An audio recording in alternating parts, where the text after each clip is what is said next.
again, this is Kevin from Hideaway Homestead. We're starting a new project here today on the farm.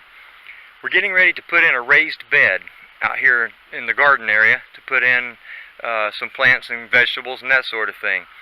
So I've got a load of composted manure in the truck that I'm going to be putting into this thing to fill it up.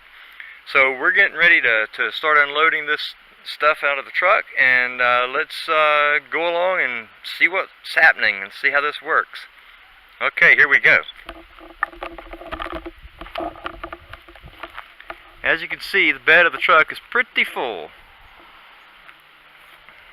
I've got this load of compost and brought it out here, and I'm going to be moving it into the wheelbarrow and then taking it out to the garden. As you can see, this area right here we've got covered with cardboard. We covered this up a while back to help kill the grass underneath it, and we've just got pipes and all kinds of stuff laying on top of it to hold it down because the wind blows it away. And so we put this stuff on top of it to help hold it down until the grass underneath is dead. And we'll go ahead and go out here to this area. This is where the garden area is. You can see here we still have to mow it and weed it and get some of the stuff out of here. But this is our raised bed that we built last Saturday. We got started putting this in.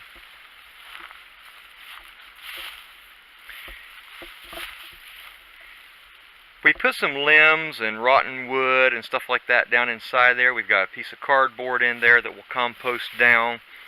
And then we've got some ground cloth underneath it to try to keep the grass from growing back up through it.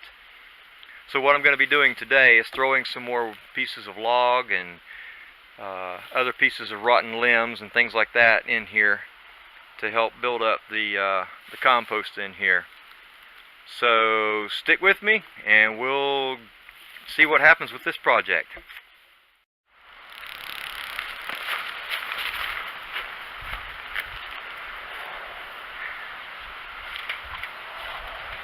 So I'm shoveling some of this compost out of the truck here, putting it into the wheelbarrow, and then I'm going to wheel it over to the raised bed that we saw a minute ago and fill that thing up. Hopefully we've got enough here to fill that thing up. That raised bed's pretty good size, actually. We're not going to fill it all the way to the top. We're going to fill it probably about halfway or somewhere around there, and then we'll get started putting some vegetables and things like that in there. So anyway, that's what we're doing right now. So let's just continue this project, see how it goes.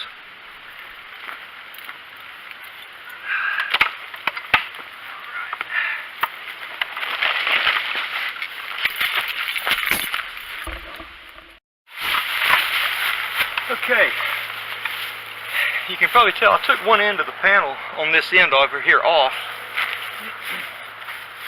Took this one end panel right here off so we could get this wheelbarrow in here.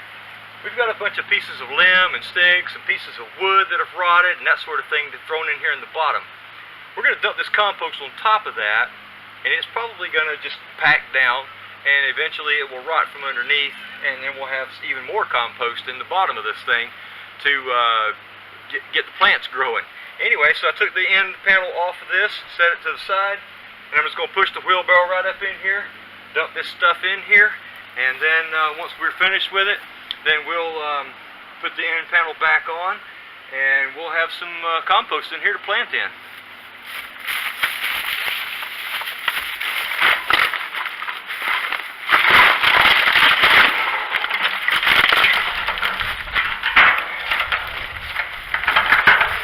Just like that. So hopefully this will be enough to give us something to plant in. Hopefully this will be enough to build it up high enough that we can put some plants in here.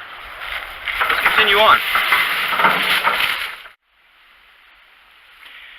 This is the almost finished project. As you can see here, we've got it almost full enough to put plants in here. This is one truckload, pickup truck, small pickup. It's probably going to take another load to get it up to about where we need to be. But it's looking pretty good. It's coming along real well, and I think this is going to be a good thing. So stay tuned and we'll show you the next segment of this little adventure.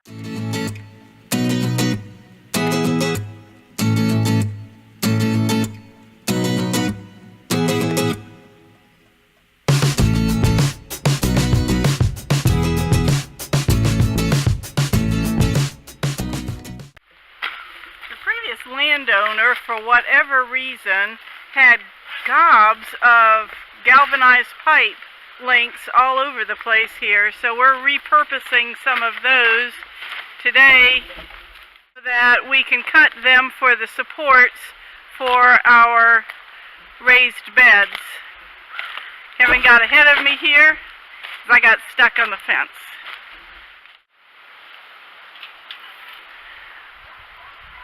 We're measuring these pieces of pipe to be at least 36 inches.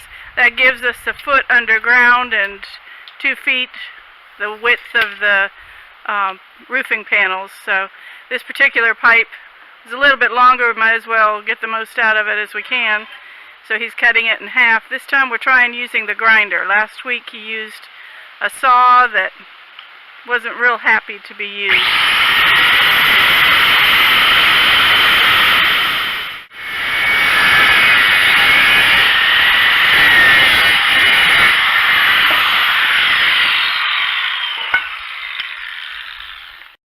We need 6 poles minimum here to do these beds, and we ended up the way the lengths of those pipe were. I think we ended up with 7, didn't we? 7, yeah. 7. Yeah, just to use the pipe the best way we could. So we'll tote them over to the garden area. I think they're too heavy to carry all at once, and we'll see you over there. We measured enough distance from the edge of the existing fence here to pound in this pole, this pipe that Kevin cut, so that we've got at least enough room to walk around. This wasn't the intentional plan of this garden area when we first staked it out, so we're just having to do with what space we have already here. We'll put 3 pipes along this side of the galvanized panel and equal distance from the fence, and then we'll do the other side too. Here we go. We'll measure for pipe number 2. We have started planting in this raised bed. What we did was Carol took a muffin pan and pressed those indentations in there, as you can see, like that. And then we put the seeds in each one of those. And I don't know if you can see them or not. They're pretty small, little bitty seeds down inside there.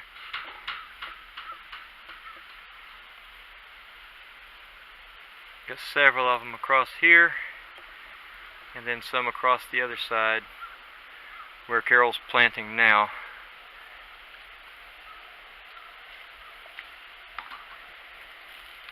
Gives even spacing.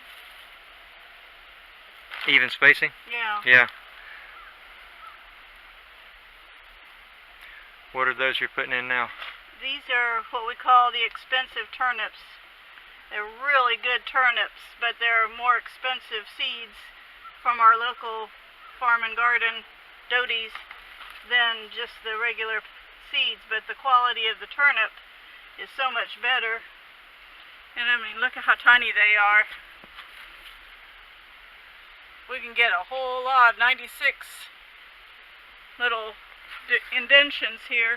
That's a whole lot of turnips. Yeah.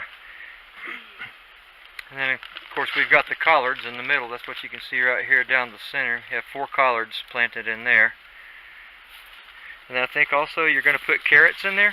Yes, in between the collards, because it takes them a good while to grow, so don't have to worry about harvesting them anytime too soon.